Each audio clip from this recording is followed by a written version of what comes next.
Powered by the Inside the Birds podcast. Now, live from inside the Matt Black Kia Studios. This is Football at 4. Football at 4. It is powered by the Inside the Birds podcast, and it is brought to you locally by Caesars Entertainment Group of Atlantic City. Come experience the ultimate sports destinations all season long. Wild Wild West, Tropicana, Harrah's Resort, Atlantic City. Book your game day experience today at Caesars.com.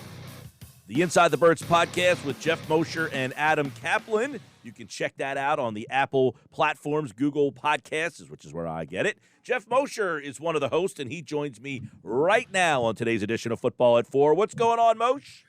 Hello, Michael. How are you? All is well, my friend, and we got a lot to discuss in today's edition of Football at 4 as we move forward to the Carolina Panthers. You know, anytime big names get released, the Eagle fans want to know. Well, let's start with one big name that's out there. He was released by the Dallas Cowboys last night, and it's a position of need. There's been a lot of linebackers who have been available, by the way, and the Eagles don't seem to be all that interested in adding any of them, but Jalen Smith released last night by the Dallas Cowboys. Eagles have any interest? Should they have any interest?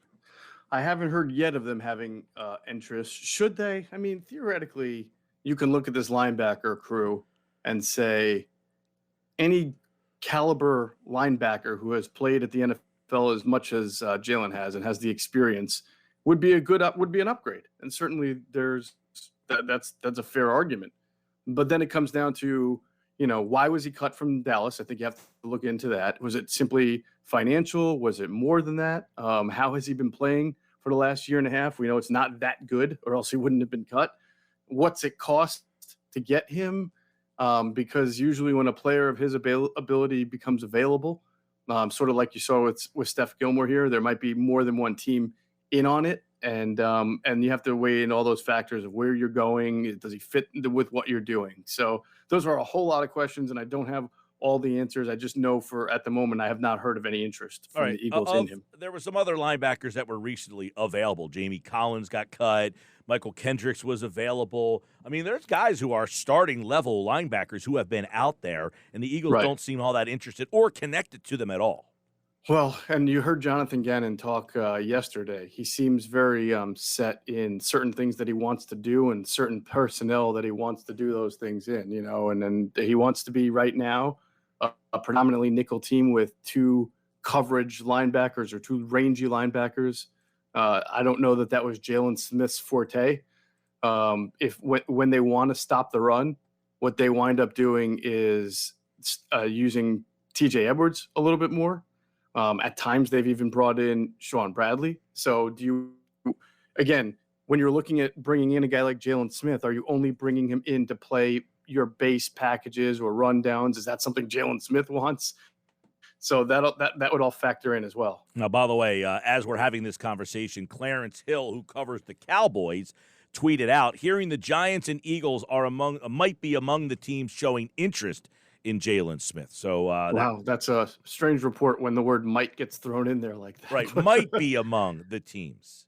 Yeah. Maybe he's just saying that because they're in the NFC East. I don't know. But that being said, Gilmore was out there as well. He got traded today to the Carolina Panthers. And just to clear things up, he is on the PUP list, not eligible to play this Sunday. But That trade by Carolina, they mean business, man. They've got Horn. He's hurt. I get it. But they went out and got C.J. Henderson. They've now got Gilmore. Do they think that they got a shot to win this thing? Well, I know that going into it, they thought they did. They traded for Sam Darnold. Right, they drafted J.C. Horn. They clearly were trying to reshape some things, and they felt like they could compete.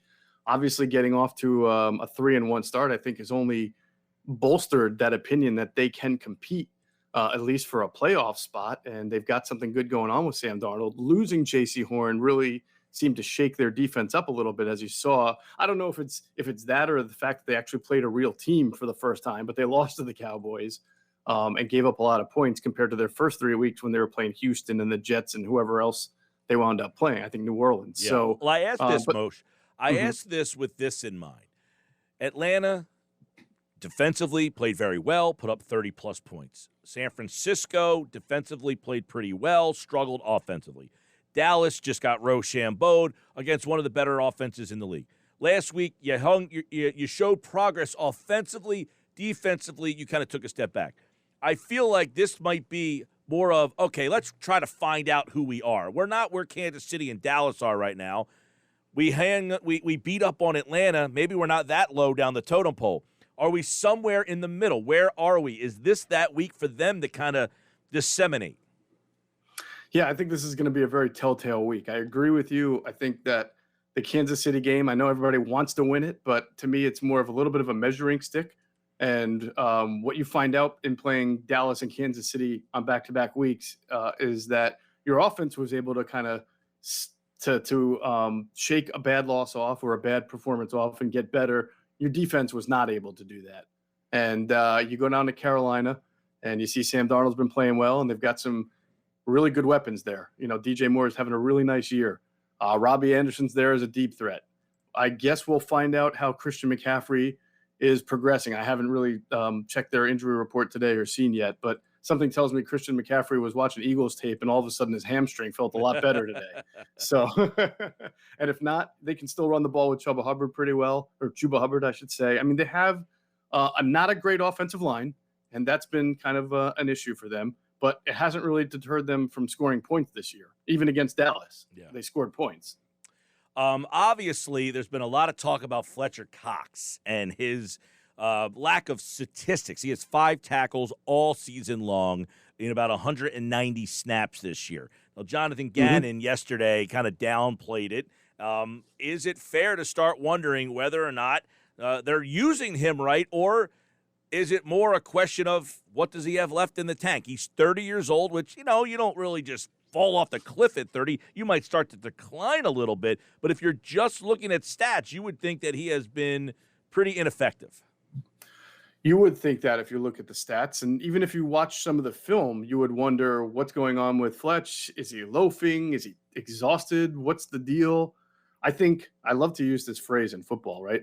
Or in sports talk. Multiple things can be true at one time. They don't always have to be competing forces. I think it's very fair to say Fletcher is not the same player now that he was 4 or 5 years ago.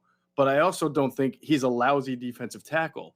What I see on tape, and then what I suspect, is that first they're playing a different line scheme. He's normally been a 3 technique in Jim Schwartz's defense and even in Washburn's defense. And even with Chip Kelly, they kind of put him in a position where he was mostly going to rush the passer and get upfield. But now he's playing that along with another technique called the 4-eye, which you line up a little bit closer to the tackle than the guard, and you play a different assignment. You know, that's what Jonathan Gannon always talks about, alignment, assignment, technique. Well, he's being asked to do different things with his assignment and play different techniques. It's not very easy when you've done something one way for a long, long time to just do it the total opposite or different way now. So I think he and other defensive linemen, by the way, I think Javon Hargrave has been great as a pass rusher, but you can see him getting driven back in the run game as well. What they are struggling with is that transition, which is completely normal. And what I suspect is happening to Fletcher also, Mike, is that as you see these teams running the ball up the middle a lot and putting big bodies, not too many teams anymore run the ball 2, 3, 4 times in a row or march down the field 10, 11, 12, 13 plays. But the Cowboys and Chiefs have done that. They've successfully done what most NFL teams don't do. And when you just start ramming the ball down a team's throat and double teaming these linemen and pushing them back and driving them back, they get tired. So by the second and third quarter, they've been on the field and playing a lot more snaps than they're used to. And then maybe they have to go run out and tackle somebody on a screen, and it looks like they're loafing or it looks like they're not giving full effort, but they've literally just had bodies colliding into them on the 4 prior plays. So I'm not trying to absolve Fletcher. I mean, this is all the great DTs have this happen to them. But I do think this has been different for the Eagles in that over the last 2 weeks, the opponents have run the ball on them 73 times. I mean, you can't find an NFL team that runs the ball 73 times in a 2-week span anymore. That's like 1970s. So they are getting worn down. I truly believe that. Yeah, and I think you brought up a good point about Hargrave. For as statistically, and this is where stats for that position don't tell the story. Statistically speaking, he's been historically great. I mean, 5 sacks is more, and 24 tackles. I think he's having one of the best starts to a season statistically. But yes, you're right. Is he just going for the home run? Is he just swinging for the fences? And because he's swinging for the fences, teams are saying, this guy is only going for sacks. We're going to run at him.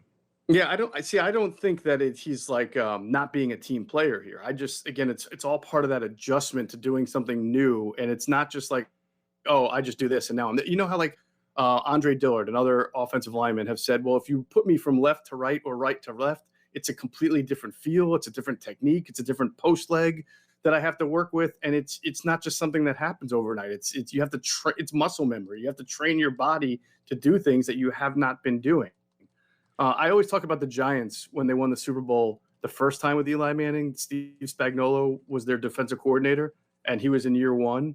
And he had Tuck and Umanura and Strahan. But if you go look at the first 3 or 4 games that year, they gave up 88 points. They were terrible. Nobody would have told you they were going to be winning the Super Bowl, let alone on their defensive alignment and play. But that's how they eventually adjusted and won. Now, I'm not telling you that that's going to happen to this team. That there's clearly a personnel issue going on as well.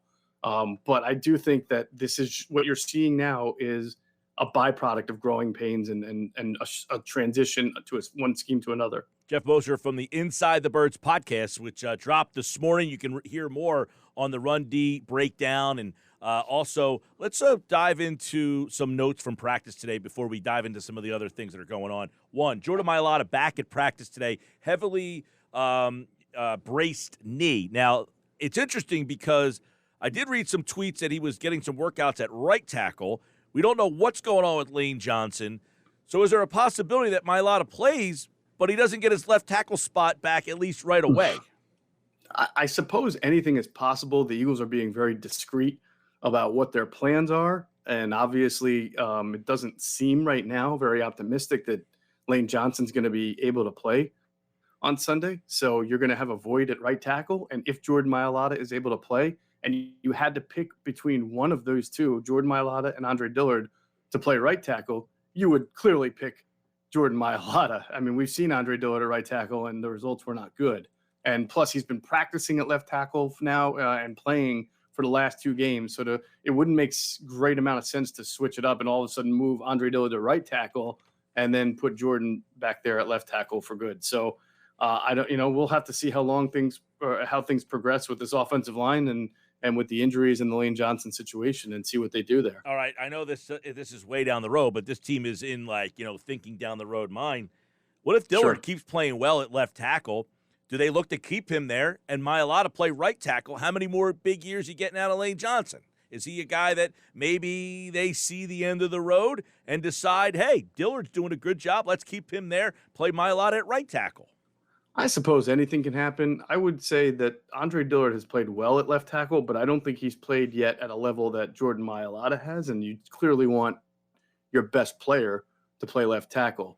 So, it's helped Dillard at times that the Eagles have come out with that quick strike offense that deliver the ball quick. He doesn't have to hold his blocks as quite as much, and that kind of helps him. And they've used his athleticism to his advantage. You'll see they'll throw a screen or excuse me, they'll have him run up, be like the lead block on a trap play. So they're finding out, like good coaches should do, the best ways to use him. But when I watch the tape, while he did play well, I did see in natural pass protection on conventional drop back plays, there were times he got pushed back, and even one time where a backup DN trucked him to the ground, which you never want to see offensive linemen on the ground on their rear end, but that happened to him. So you know how sometimes we say when a guy starts playing a position long term, the flaws really come out. It's nice when you see him in short bursts. Like Ronald Torres will come in for the Phillies and have a nice week, but then when you play him for 30 games, you're like, wait, he's really a backup. Absolutely. I'm just my way of saying I'm not sure Andre Dillard has done enough yet to say, all right, well, this guy you could be your left tackle for the season. By the way, Derek Gunn tweeted about an hour ago that Lane Johnson is on his way back to Philly, not at practice, and likely will not play on Sunday. So it appears that even if he's back in Philly this week, that he will not play on Sunday, which means you're going to need a right tackle. I guess it would either be Mailata or Jack Driscoll, correct? Right, and Jack Driscoll played right tackle last year. They've been training McGuard. You could play if Mailata is ready to play. What you could do is play Mailata at left tackle. You could play Jack Driscoll at right tackle, and then your guards would be Herbig and Landon Dickerson. Yeah. And we kind of hinted at this. Last year, they had 4/5 of their line out. Disaster. Because of last year, they are much more equipped to handle missing guys. But you got to keep the same guys next to each other. Like last year, it was this guy played 1 week here, then he moved there. The next week, it's like you got to get them. And I think that's why they moved Dickerson to left guard. Absolutely. Stay there. You're going to play there. Herbig, now the plan, Moshe, was to play Driscoll at right guard until Johnson, correct? Yes. That was the plan, and unfortunately, things. It's like they take a step forward and then 2 steps back sometimes with this offensive line. Yeah. So I think considering the line did a good job. So moving forward in this game this week, the line should be in a much better position. If you get Mailata back to play right tackle, you should be better there. Although I thought the line handled itself pretty well. That being said, let's go to the quarterback. I know on the Inside the Birds podcast, you guys talked about accuracy, ball placement. So after getting a chance to further see him, watching the tape, what are you hearing? What are you seeing about Hurts and his accuracy? Well, I'll tell you what really impressed me overall with the accuracy and just the leadership at the position and the level of play is that I left the game thinking, or when the game was over, I kept thinking, wow, that was a really overly schemed offense, meaning it felt like the Atlanta game where the offensive coaches really pulled out all of their quick plays and things like that. There was a lot of motion. There was some misdirection. You saw Rager on a carry early on, some read option, some keepers. So I left thinking that, man, they really threw the kitchen sink at the Chiefs and were able to score some decent amount of points. But when you rewatch it, what I realized is they kind of stopped all that stuff after the first 3 possessions. So do you remember how Andy Reid used to get Donovan warmed up by easy, quick throws to just because Donovan would go through these throws of inaccuracy. Andy always liked to call the first 15 plays to be plays that were conducive to Donovan, making sure he got to his first read and making sure that the first read was schemed open. Mm-hmm. And maybe that was a case here where Nick, and I'm not saying comparing Jalen and Donovan, what I'm comparing is the idea of starting off quickly, no huddle, get the quarterback in rhythm so that for the rest of the game, he feels a little more comfortable. And I think to me, that's what you saw. Once you got into the second, third, and fourth quarter, and it was more of a conventional passing offense, I thought Jalen made a bunch of excellent throws in the pocket, good decisions. He hit, there was a play to Dallas Goedert for 17 yards. I thought it was a great throw. Obviously, the throw to Devontae Smith on the sideline was great. I mean, the touchdown he threw to Devontae was great, except that Devontae stepped out of bounds. So what I saw was a guy who was probably feeling really comfortable after those first 2 or 3 possessions and the way the offense was designed, and then was able to carry that over for the rest of the game. And that's really good to see from him. Decision-making, accuracy, ball placement, which is different than accuracy sometimes. You can hit a guy and it'll be an accurate pass, even if you had to catch it a little higher level. But, 2 weeks ago, there was a wheel route to Gainwell where, the ball was not thrown to the outside shoulder. He was running a wheel. But in this game, I thought he was much more precise with his ball placement and accuracy. Yes. And now what you want to do is see, can he do that 2 weeks in a row or 2 or 3 weeks in a row? You're always going to expect there's going to be a bump in the road along the way. But can he, even in a loss again on the road here, even if they were to lose, can he play well, though? Now, today, speaking of Gainwell, I feel that Nick Sirianni was asked about Gainwell today, spoke glowingly, and you wonder what that message is to his starting running back, Miles Sanders. How is he reacting? Because it seems that, Sirianni's like, hey, I like this Gainwell kid. Yeah, he does. And I think people, are confusing the usage. They're saying, Gainwell is now cutting into Miles Sanders' workload. And I'm not sure that that's the case because they're not necessarily being used the same way. Sure, Gainwell is getting a couple of handoffs, and he got a touchdown on one. But you're seeing him line up at the X position or wide receiver position a lot and run shallow crosses or go in motion and do gadgety kind of things, which they like. So he, to me, is more like a weapon than a running back, which, a lot of coaches like to have those kind of guys at their disposal. But we can't forget, this regime drafted Kenneth Gainwell. These coaches really liked him in the pre-draft process. As we reported on Inside the Birds, they kind of banged the table for him there in the 5th round. So, of course, they want to, it's natural.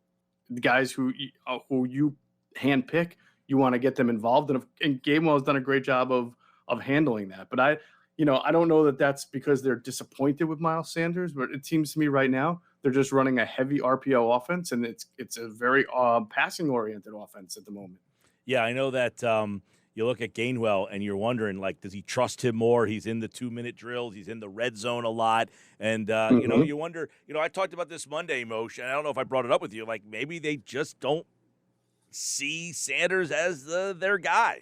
It's possible. It's absolutely possible. I would think that a coaching staff would have an open mind and a fresh perspective, and they would see that Miles Sanders is a pretty dynamic player. But and you go back to the first preseason game, they didn't play him. He's the only one who didn't play, which almost made you think that they had seen quite enough of him, because Miles Sanders had a good camp. The only thing he didn't do well was catch the ball, and that hasn't been an issue in the first 4 games.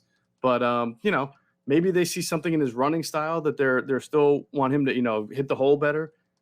There were only 4 games through, and a couple of these games did not have an identity. So I wouldn't give up on the idea that Miles Sanders can still be a weapon, but I definitely think it's something we got to observe and watch and have on our radar. All right. Also, you asked Jonathan Gannon yesterday kind of an interesting question regarding his scheme.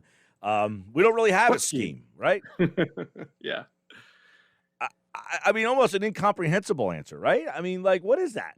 Well, I understand what he's trying to say. If he says this is my scheme, then everybody's going to say, well, you have the worst scheme known to man. And everyone's going to think that what he's doing now is going to be what he's doing 6 weeks from now, a year from now, 2 years from now. Based on everything we know from people who know Jonathan Gannon and are reporting on Inside the Birds, we know what he wants to do is be very deceptive, disguise, maybe when he does blitz, which he's not doing right now, it doesn't have to be 6 or 7 people. It could just be from an area that the quarterback does not expect.